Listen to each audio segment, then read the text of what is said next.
Salam pagi peternak babi seluruh Indonesia. Ngopi-ngopi. Lanjut dari diskusi yang video saya sebelumnya yang ini. Banyak yang bertanya, Pak, ciri-ciri expert yang layak untuk dijadikan rekan berdiskusi yang seperti apa? Buat saya poin paling penting adalah yang satu adalah menguasai basic management. Basic management itu dari tahun kapan sampai hari ini prinsipnya sama. Bagaimana memanage indukan supaya produktif, selalu dalam kondisi kalau tidak bunting ya menyusui, hanya 3-4 hari masa kosong, setelah itu kawin lagi. Bagaimana memanage tempat menyusui sehingga kematiannya di bawah 7%. Bagaimana memanage tempat sapihan sampai penggemukan sehingga tidak banyak kerugian. Standar kebutuhan untuk anakan, indukan, luas area yang mereka butuhkan, nutrisi pakan, bagaimana biosecurity protokol mereka kuasai. Yang kedua, selain teori atau materi yang didapatkan dari training, beliau atau expert ini sudah pernah kerja langsung, praktisi, bukan hanya teori.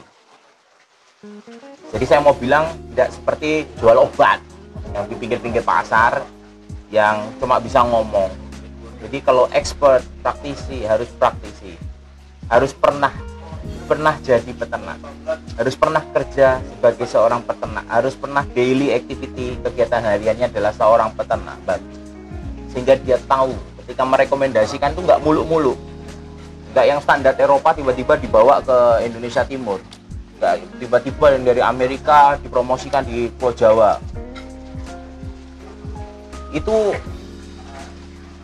ya ngawang kalau bahasa Jawanya, keduren, ketinggian, tapi nggak praktis. Ilmunya susah diterapkan di level peternak babi Indonesia saat ini. Saya optimis peternak babi Indonesia akan berkembang, tapi ilmu itu tidak semuanya harus hari ini disampaikan. Itu yang kedua tadi, praktisi. Yang ketiga, orangnya ini mampu membedakan mana kepentingan pribadi, kepentingan golongan, ataupun juga kepentingan profesinya.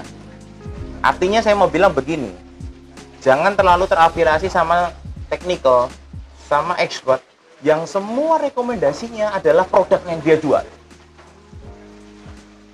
Kalau expert, dia technical dari pabrik vaksin, yang dia omongin semuanya tentang penyakit. Rekomendasinya ujung-ujungnya vaksin, rekomendasinya ujung-ujungnya beli dia punya produk.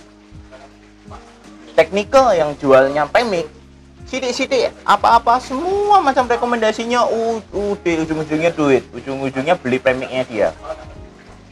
Sales pakan juga gitu, ujungnya pakannya dia.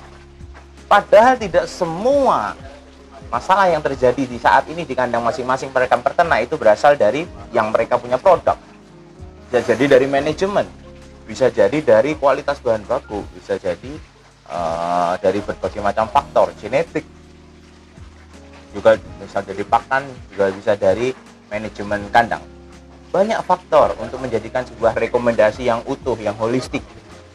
Nah itu, jadi tidak terlalu mampu membedakan mana yang objektif secara akademis, praktisi ilmunya dia memberikan rekomendasi yang baik. Jadi tidak melulu harus di ujung-ujungnya produknya. Saya juga di sini menitip pesan kepada rekan-rekan kolega saya, sarjana peternakan, dokter hewan. Ketika Anda masuk dalam dunia sales dan marketing, tolonglah profesionalitas tetap dijaga. Jangan memaksakan apapun masalahnya harus ujung-ujungnya beli produknya Anda. Pikir, 4 tahun, 6 tahun, 7 tahun sekolah Anda bukan untuk satu produk itu aja. Perusahaan masih banyak yang menghargai orang-orang yang profesional. Jadi sarannya tolong objektif, profesional. Memang betul-betul ketika dipraktekkan itu hasilnya utuh, profit ada di peternak. Oke. Poin selanjutnya yang mungkin menjadi pelengkap untuk dijadikan rekan partnership atau konsultan atau expert atau rekan berdiskusi, yaitu adalah dia yang memiliki jaringan.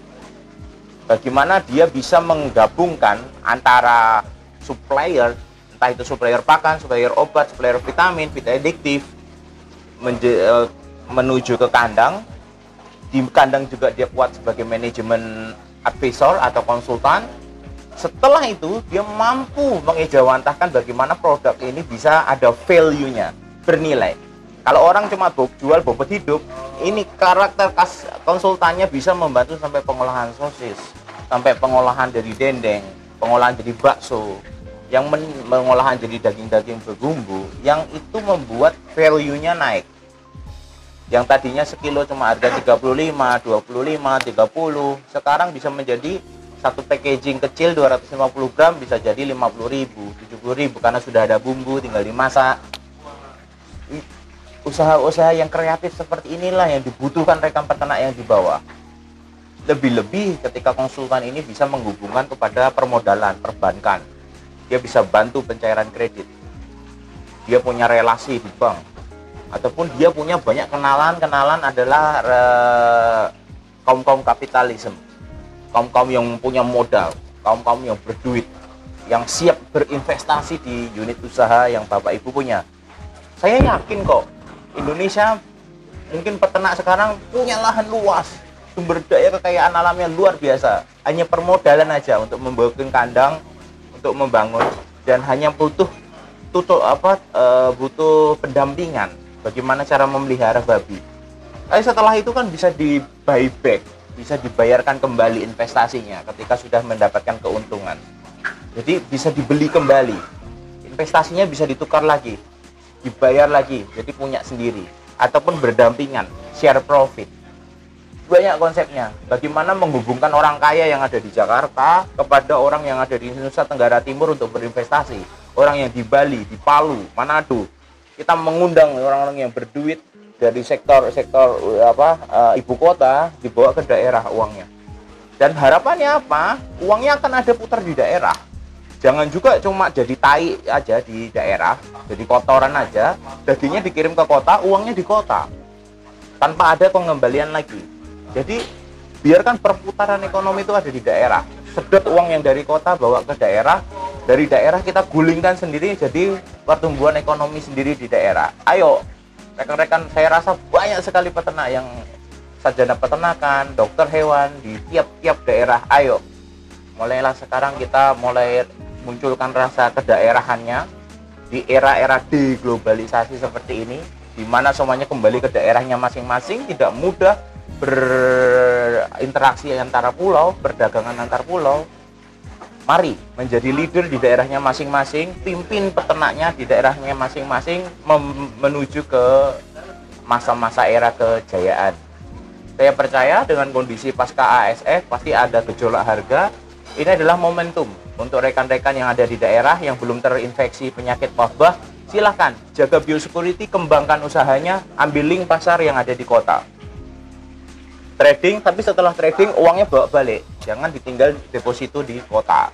Uangnya ditarik balik untuk pengembangan, untuk bikin usaha lagi, untuk ciptakan rumah potong hewannya di sana, pengolahan makanan kaleng ada di sana, bikin bakso kerupuk ada di sana. Itu saya rasa akan mengembangkan ekonomi kerakyatan di tengah-tengah era pandemi ini menjadi cepat bergerak.